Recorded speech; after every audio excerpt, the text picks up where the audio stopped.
au milieu d'une parcelle de grenache qui a été très impactée par la sécheresse. On a eu, nous, au 1er juin, on avait à peine plus de 200 mm d'accumulé sur les 12 mois qui précèdent, donc ce qui est très peu pour la plante.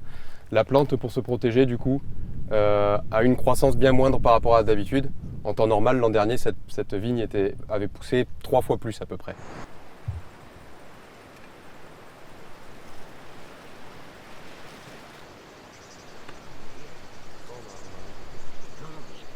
Et c'est vrai qu'on observe les années où on a eu des grosses canicules, des gros coups de chaud, des coups de stress hydrique avec des sécheresses, qu'on a certains cépages qui résistent bien mieux que d'autres.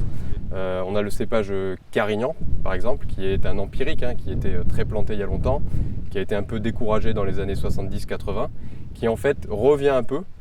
Pourquoi ? Parce que déjà il résiste bien à la sécheresse, il résiste bien à la chaleur, et en plus de ça il fait des vins relativement modernes, c'est-à-dire fruités, ronds, quand on le fait en macération, avec des degrés alcooliques qui restent moindres. Ce que les gens appelaient avant le Carignan espagnol.